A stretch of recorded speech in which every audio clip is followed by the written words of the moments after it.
Hello students, నా పేరు CH Chaitanya, lecture in history, government junior college Saroor Nagar. మరి ఈరోజు మనం ఫస్ట్ ఇయర్లో ఉన్నటువంటి ప్రాచీన భారతదేశంలో సామాజిక మత సంస్కరణ యొక్క ఉద్యమాల గురించి తెలుసుకుందాం. ప్రాచీన భారతదేశంలో క్రీస్తు పూర్వం 6వ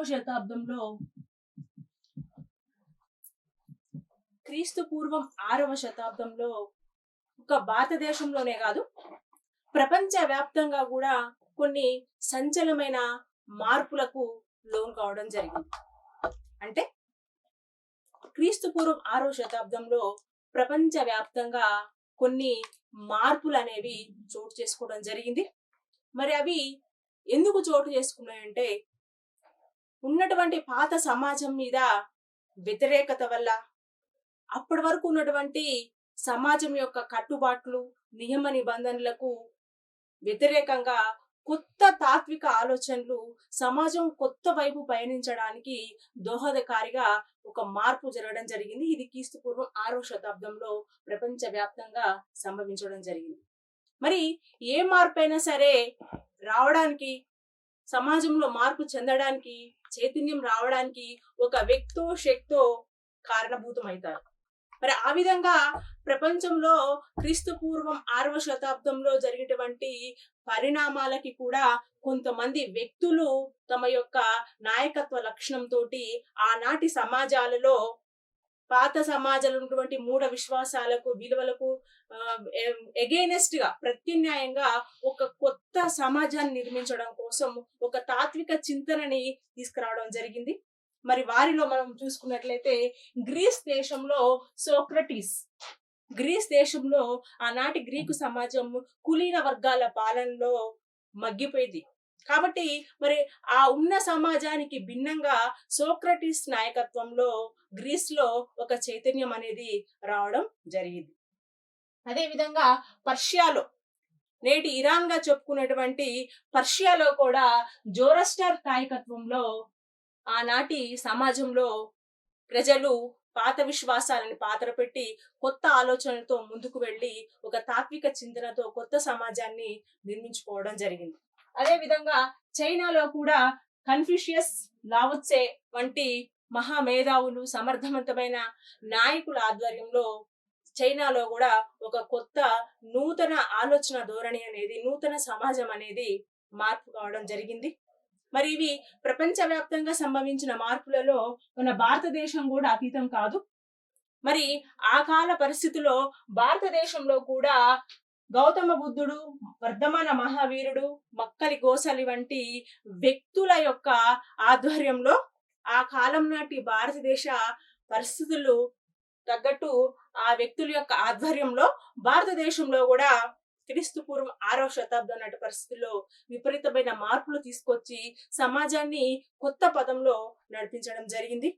మరి ఈ విధమైన మార్పులు రావడానికి నూతన మతాలు లేదా నూతన ఆలోచనలు, నూతన దృక్పథం, ఇవి రావడానికి మరి ఎటువంటి పరిస్థితులు దోహదం చేశాయి, ఎటువంటి పరిస్థితుల్లో ప్రజలు ఉండి వాళ్ళు ఆ వ్యవస్థ నుండి బయటపడడానికి ఏ విధంగా కొన్ని పరిస్థితులు కారణమయ్యాయనేది మనం ఇప్పుడు తెలుసుకుందాం. ముఖ్యంగా సామాజిక పరిస్థితులు.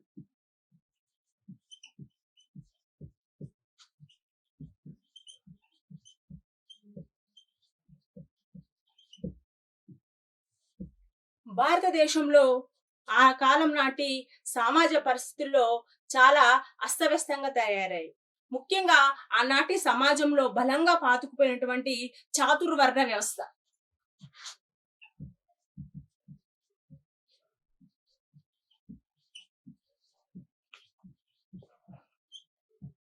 చాతుర్వర్ణ వ్యవస్థ అంటే ఆనాటి భారత సమాజంలో మొత్తం కూడా ఒక 4 వర్ణాలుగా సమాజాన్ని విభజించడం జరిగింది. అందులో మొదటిది బ్రాహ్మణులు,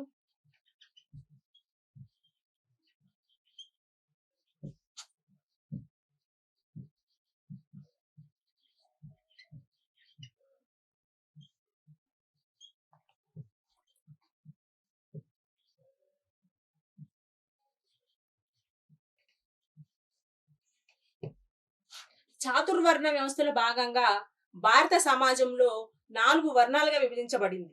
అవి 1 బ్రాహ్మణులు, 2 క్షత్రియులు, 3 వైశ్యులు, 4 శూద్రులు. అయితే మరి ఆ కాలంలో మొదటి వర్గంలో ఉన్నటువంటి బ్రాహ్మణులు చాలా ఆధిక్యంతో సమాజంలో మొదటి స్థానంలో ఉండి వాళ్ళు చాలా ఉన్నతమైన కులస్తులుగా, ఉన్నతమైన వర్గంగా వీళ్ళు చలామణిలో ఉండడం జరిగింది. మరి వీరి తర్వాత రెండవ స్థానంలో ఉన్నటువంటి క్షత్రియులు. మరి క్షత్రియులు అంటే ఆ కాలంలో మనం రాజకీయ పరిస్థితులు చూసుకున్నట్లయితే రాజవంశానికి సంబంధించిన వాళ్ళు, అంటే చక్రవర్తులు, సైనిక అధికారులు, ఉద్యోగులు, ఇట్లా సాహసాలకు యోధులుగా, ఒక సాహస వీరులుగా, రాజ్యాన్ని పరిపాలించే ధీరులుగా మనం ఆ కాలం నాటి సమాజంలో క్షత్రియులను చెప్పుకోవచ్చు.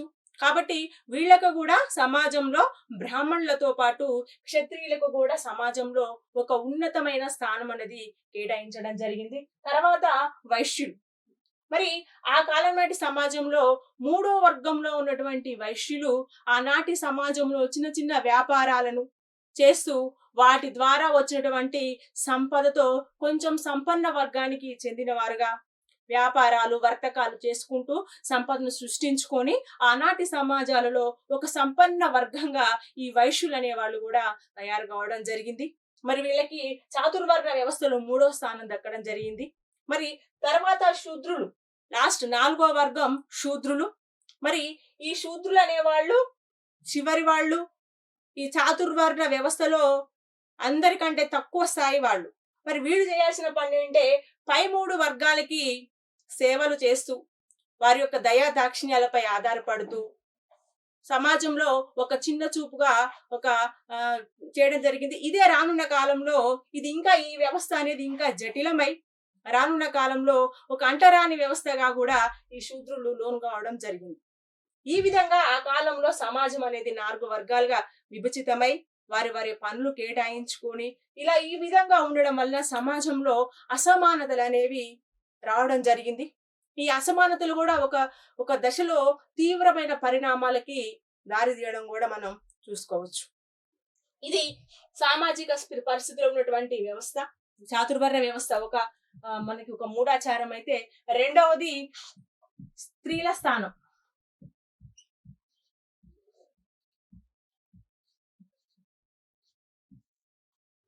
ఆనాటి సమాజంలో స్త్రీల పరిస్థితి కూడా చూసుకున్నట్లయితే మనకి తొలివేద కాలంలో స్త్రీల పరిస్థితి పురుషులకు సమానంగా ఉండేది.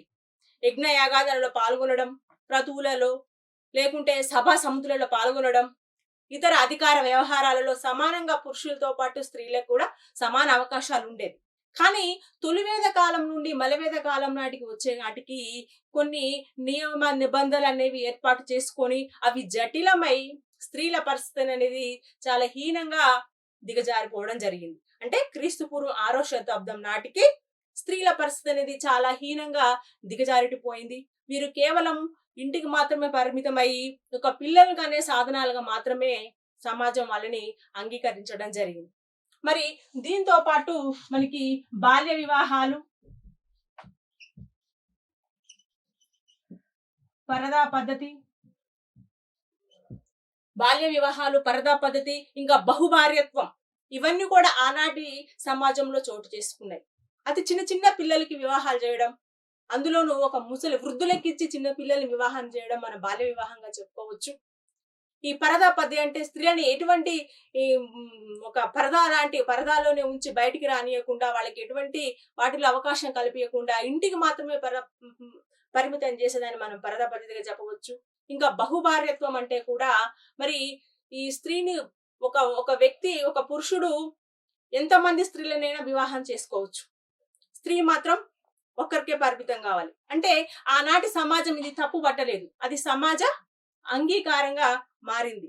కాబట్టి ఇటువంటి రుగ్మతలు, ఇటువంటి వ్యత్యాసాలు ఆనాటి సమాజంలో చోటు చేసుకోవడంతో ఇవి కూడా ఒక నూతన దృక్పథం, ఒక నూతన మార్పు కోసం ఇవి కూడా పరితపించినట్టుగా మనం చెప్పవచ్చు.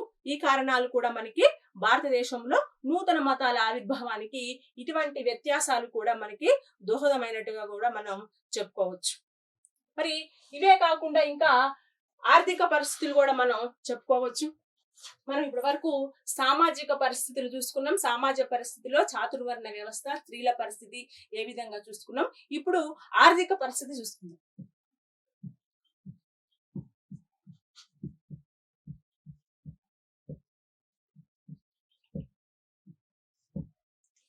ఆర్థిక పరిస్థితి చూసుకున్నట్లయితే మొదటి నుండి కూడా భారతదేశము వ్యవసాయక ఆధారమైన దేశం.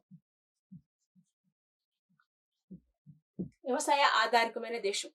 అయితే మరి భారతదేశ పరిస్థితులు చూసుకున్నట్లయితే మనకి భారతదేశము మొదట సింధు నాగరికత కాలంలో సింధు ప్రాంతంలో ఉన్నటువంటి వలసలు, సింధు పరివాహ ప్రాంతంలో ఉన్నటువంటి ఈ వలసలు, ఈ పశుపోషణ ముఖ్య ఆధారంగా ఉన్న ప్రజలు రానున్న కాలంలో వాళ్ళ యొక్క వాళ్ళు దేశ దిమ్మురులుగా తిరుగుతూ వాళ్ళ యొక్క ప్రయాణం అనేది తూర్పు దిశగా ప్రయాణించి ఈ గంగా నది పరివాహ ప్రాంతంకి రావడం జరిగింది.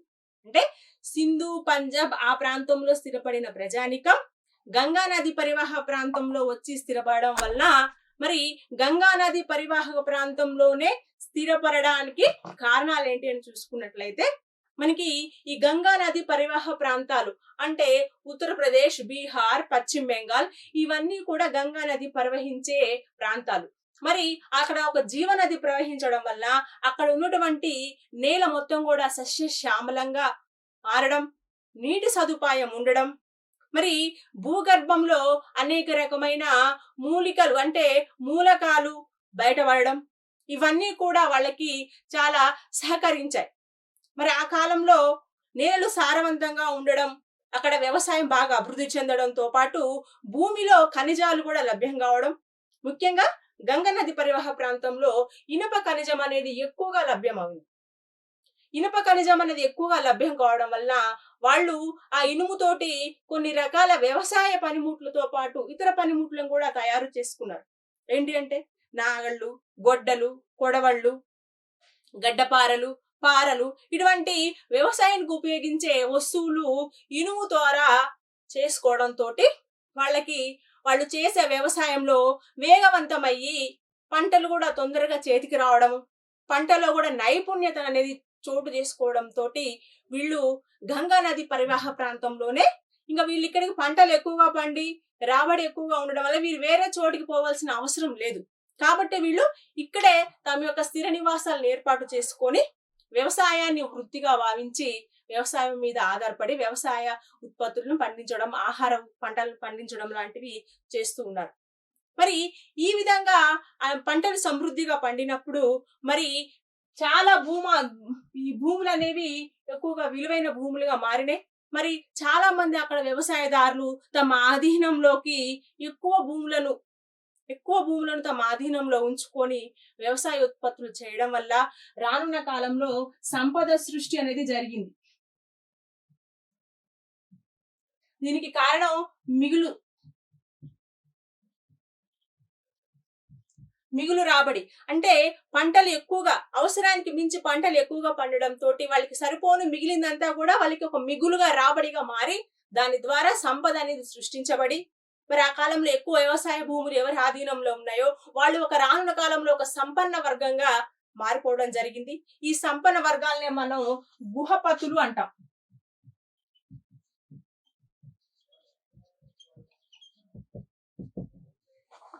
వ్యవసాయ భూములను ఎక్కువ తమ ఆధీనంలో ఉంచుకొని ఉన్న సంపన్న వర్గాలను మనం గుహపతులు అని అంటాము.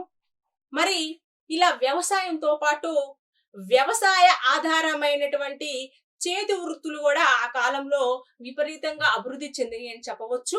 ముఖ్యంగా చేతి వృత్తులు ఆ కాలంలో మనకి అనేక రకాలైన శ్రేణులు అంటే చేతి వృత్తులు అంటే మనం ఏం చెప్పుకుంటాం, చేతి వృత్తులు అంటే చేతులతో చేసేటువంటి పనులు వృత్తులుగా మారేవని మనం చేతి వృత్తులు అంటాం.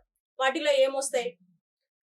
చేనేత, వడ్రంగి, కమ్మరి, కుమ్మరి, దంతపు పనివారు, ఆట వస్తువులు తయారు చేయడం, ఇవన్నీ కూడా సమాజంలో వ్యవసాయ ఆధారితమైనటువంటి చేతి వృత్తులు అనేవి ఆనాటి సమాజంలో ఎక్కువ ఇంపార్టెన్స్ ని ఎక్కువ ప్రాముఖ్యతని సంతరించుకోవడం జరిగింది. మరి ఈ రకంగా చేతి వృత్తులు అనేవి డెవలప్ కావడం తోటి మరి ఈ చేతి వృత్తులు వాళ్ళంతా కూడా ఒక సమూహాలుగా, సంఘాలుగా, ఏ వృత్తికి ఆ వృత్తి సంఘాలుగా ఏర్పడడం జరిగింది. ఇప్పుడు మనం ప్రెసెంట్ చూసుకున్నట్లయితే మనకి ఏ పని చేసే వాళ్ళకి ఆ సంఘం ఉంది. ఏ పని, వడ్రంగికి వాళ్ళ సంఘం వేరే ఉంటది, కుమ్మరి వాళ్ళకి వాళ్ళ సంఘం వేరే ఉంటది. ఏ పని, ఏ వృత్తిని బట్టి ఒక్కొక్క సంఘం ఏ విధంగా ఏర్పడి ఉందో ఆ కాలంలో కూడా చేతి వృత్తుల యొక్క అభివృద్ధితోటి ఆ వృత్తులకు సంబంధించినటువంటి కొన్ని సంఘాలు ఏర్పడడం జరిగింది. వాటిని మనం శ్రేణులు అని అంటాం. ఈ శ్రేణులు అంటాం. ఈ శ్రేణుల యొక్క పెద్దని అంటే వారిలో ఒక అధ్యక్షుని మనం జ్యేష్ఠక అంటాం. జ్యేష్ఠక లేదా శెట్టిలు,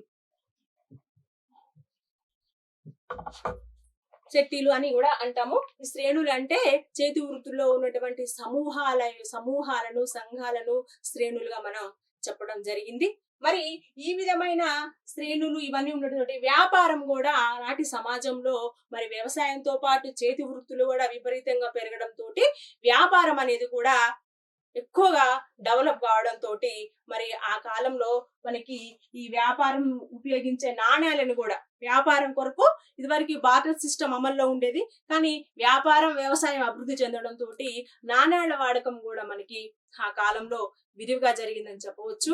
మరి అంతేకాకుండా మరి ఈ ఎప్పుడైతే చేతి వృత్తులు ఇవి డెవలప్ అయినాయో ఆటోమేటిక్ గా నగరాల అభివృద్ధి అనేది కూడా మనకి జరగడం జరిగింది. ఎందుకంటే ఈ చేతి వృత్తుల ద్వారా అనేక రకమైన వ్యాపారాలు, వృత్తులు, అంటే ఆ కాలంలో వ్యవసాయ ఆధార దేశం కాబట్టి వ్యవసాయానికి నాగళ్లు కావాలి, రహదారులు కావాలి, దున్నడానికి ఎడ్ల బండ్లు కావాలి. వీటికి అవసరమైనటువంటి మెటీరియల్ అంటే ఎడ్ల బండులు, నాగళ్లు, వ్యవసాయంలో ఉపయోగించే వీటన్నిటి కూడా వడ్రంగులతోటి మనకి ఎక్కువగా పని ఉంటది.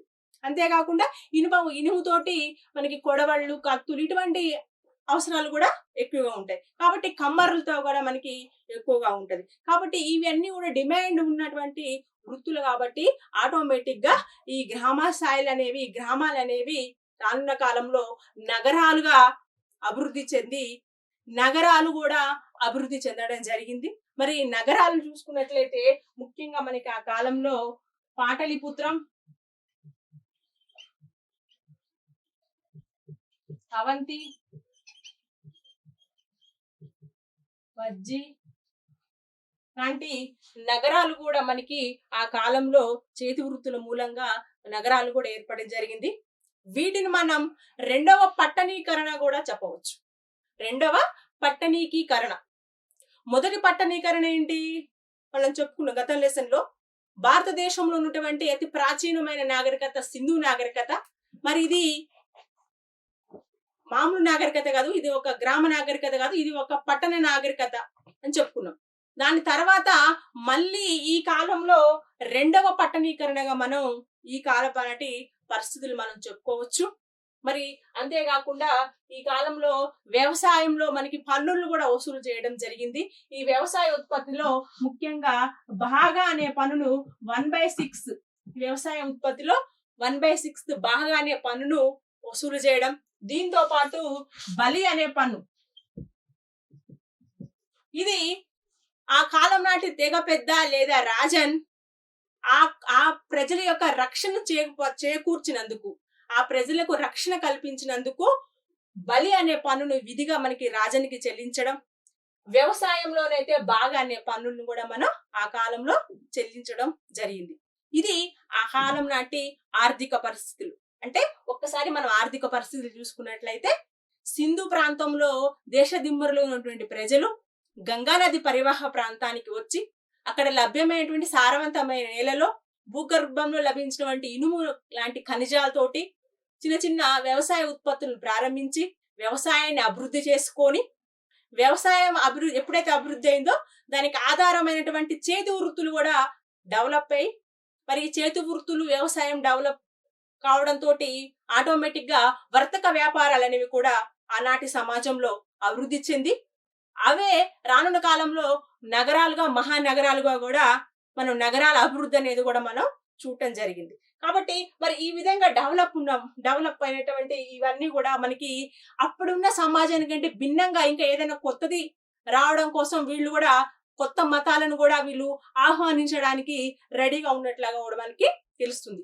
ఇవి క్రీస్తు పూర్వం 6వ శతాబ్దం నాటికి ఉన్నటువంటి మనకి ఆర్థిక పరిస్థితులు. నెక్స్ట్ అన్నిటికంటే ముఖ్యమైనది మత పరిస్థితులు.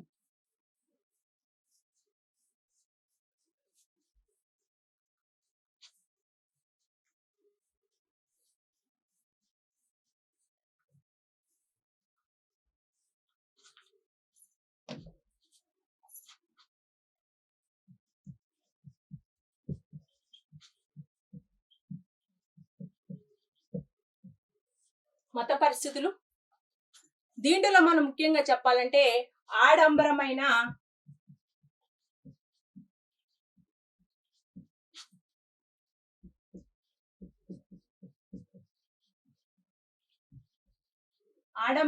వైదిక క్రతువులు అంటే యజ్ఞాలు, యాగాలు. మరి ఆనాటి కాలంలో, ఆనాటి సమాజంలో ముఖ్యంగా బ్రాహ్మణుల ఆధిపత్యంగా నడుస్తున్నటువంటి ఆనాటి సమాజంలో ఈ యజ్ఞాలు, యాగాదులు చేయడం అనేది చాలా విరివిగా జరిగేది. మరి అవి చాలా ఖర్చుతో కూడా కూడుకొని ఉండేవి. ఒక యజ్ఞం చేస్తే కొంత భూమిని దానాలు ఇవ్వడము, దాని రూపంలో దానాలు ఇవ్వడము, ఇవన్నీ కూడా కొంచెం ఖర్చుతో కూడుకొని ఉండడం తోటి సామాన్య ప్రజలు వాటికి దూరంగా ఉండవలసి వచ్చింది. కాబట్టి ఇది కూడా ఒక అసంతృప్తిగా సమాజంలో బయలుదేరినట్టుగా మనం చెప్పవచ్చు. మరి దీంతో పాటు సంస్కృత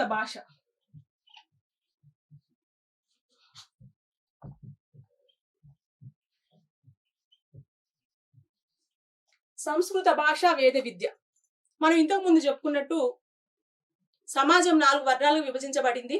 మరి అందులో ఈ సంస్కృతంలో ఉన్నటువంటి ఈ వేదాలు గాని, ఉపనిషత్తులు గాని, బ్రాహ్మణాలు గాని ఇవన్నీ కూడా ఒక బ్రాహ్మణ క్షత్రియులకు మాత్రమే చదవడానికి ఉపయోగపడేవి. మిగతా వర్గాల వారికి దాన్ని చూడడానికి కూడా అర్హత లేదు. కాబట్టి వాళ్ళకి ఆ సంస్కృత భాష రాదు, ఆ ఉన్నటువంటి గ్రంథాలలో ఏం విషయాలు ఉన్నాయో కూడా చదవడానికి అవకాశం కూడా లేదు. కాబట్టి వీళ్ళు ఆటోమేటిక్ గా వాటికి దూరం కాబడి వాటిలో ఉన్నవి అర్థం కాక ఒక రకమైన గందరగోళంలో ప్రజలు ఉండడం జరిగింది.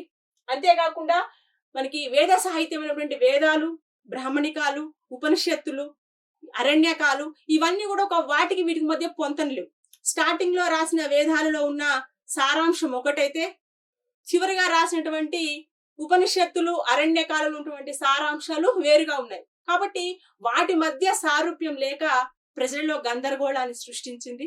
కాబట్టి ఈ సంస్కృత భాష, ఈ వేద విద్యలు అనేవి కూడా సామాన్య ప్రజలకి అందుబాటులో లేక ఇది కూడా ప్రజలలో ఒక రకమైన అసంతృప్తి రావడానికి కారణమైంది. నెక్స్ట్ బ్రాహ్మణుల ఆధిక్యత.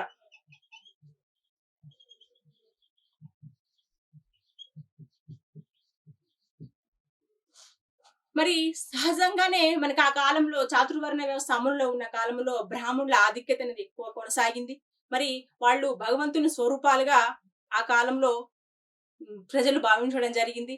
కాబట్టి మరి ఈ బ్రాహ్మణుల ఆధిక్యత ఈ చివరి వర్ణాలు అంటే వైశ్యులు, శూద్రుల్లో విపరీతమైన ద్వేషం కలిగి సమాజంలో అసమానతలు అనేవి చోటు చేసుకోవడం జరిగింది. కాబట్టి వీళ్ళు ఈ ప్రజలంతా కూడా అణగారిన ప్రజలు, తక్కువ వర్గాలకు చెందిన ప్రజలు ఉన్న పరిస్థితుల కంటే భిన్నంగా కొత్తదేదో వాళ్ళు ఆహ్వానించడానికి, ఆకర్షించడానికి సిద్ధంగా ఉన్నట్టుగా మనం చెప్పుకోవచ్చు. ఈ కారణాల వల్ల భారతదేశంలో నూతన మతం ఆవిర్భవించడానికి మనకి ఆ కాలంలో సమాజంలో ఉన్నటువంటి పరిస్థితుల్లో సామాజిక పరిస్థితులు, ఆర్థిక పరిస్థితులు, మత పరిస్థితులు, ఈ 3 పరిస్థితులు కూడా మనకి ఆ 3 పరిస్థితులు కూడా మనకి నూతన మతాలని అవలంబించడానికి, ఆకర్షించడానికి ప్రధానంగా ఉద్దేశించబడినట్టుగా మనం చెప్పవచ్చు. అయితే మరి ఇవే కాకుండా ఈ నూతన మతాలలో మనం మొదటిగా చెప్పుకోవాల్సింది ఏంటంటే చార్వాకులు.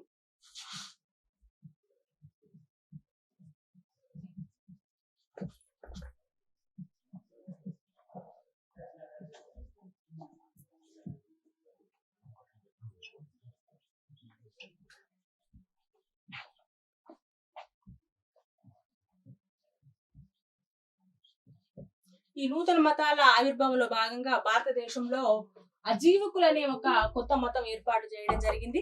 దీనికి మక్కలి గోసల ముఖ్య ప్రచారకుడుగా చేయడం జరిగింది. మరి వీళ్ళ యొక్క సిద్ధాంతం ఏంటంటే మనిషి జీవితం అనేది ఆల్రెడీ నిర్ణయించబడి ఉంటుంది.